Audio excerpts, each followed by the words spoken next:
ពីអនាគតខ្លួនឯងទៅមុខរាល់ថ្ងៃយើងមិនទាន់ប្រមាទទេដោយសារអូនឯងកំពុងរស់នៅម៉ែឪអូនឯងចិញ្ចឹមអូនឯងឥឡូវអូនឯងគិតពីខ្លួនឯងថ្ងៃក្រោយពីអត់ពីម៉ែពីឪអូនឯងចិញ្ចឹមយើងទៅនេះគាត់គង់ឲ្យយើងទៅទៀតនេះតើអូនឯងទៅសង្ឃឹមអីនៅចាក់កន្លែងសុបាយយើងកើតទេនឹងនៅសុបាយយើងនៅសោចនៅអ៊ូអយើងគ្មានគិតពីអនាគតទេអីគិតទៅ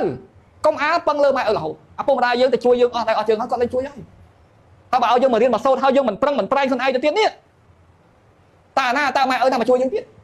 មកចុះឲ្យគាត់ជួយដល់ងាប់ហ្មងអីគិតខ្លួនឯងចេះគិតខ្លួនឯងចឹងហើយបានគោថានេះរឿងអភិវឌ្ឍ soft skill ខ្លួនឯងទៅរៀនអភិវឌ្ឍខ្លួនឯងរៀនផ្លាស់ប្ដូរខ្លួនឯងមើលខ្លួនឯងកន្លែងណាមិនសមកន្លែងណាមិនល្អកន្លែងណាមិនត្រូវកន្លែងណាជាកំហុសរៀនកែវារៀនអភិវឌ្ឍវាដើម្បីវាសមថ្ងៃក្រោយគេហៅថានិស្សិតនេះហើយបើនិស្សិតអីបានអាឡក់ពេញតែបន្ទុករៀនចឹងមកទៀតនិស្សិតអីកាហើយថ្ងៃក្រោយជាបញ្ញវន្តគេហៅបញ្ញវន្តយ៉ាងម៉េចបើតែខ្លួនឯងមិនតន់តែស្គាល់ខ្លួនឯងតែខ្លួនឯងនៅអាឡក់ឡើយតិចជាបញ្ញវន្តហើយនេះ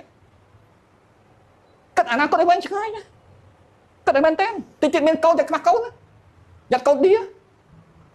ហើយគិតខ្លួនឯងផងចេះបដៅខ្លួនឯងផងយ៉ាត់តែបដៅកូនគាត់ស្ដាប់អថ្ងៃអូនឯងពេលខ្លះអូនឯងជាកូនរបស់ឪពុកម្ដាយអូនឯងឪពុកម្ដាយបដៅអូនឯងមិនតន់ចេះគិតទេអូនឯងចាំមើលដល់ពេលបងឯងខ្លាយទៅជាឪពុកម្ដាយគេវិញម្ដងណាបានដឹងថា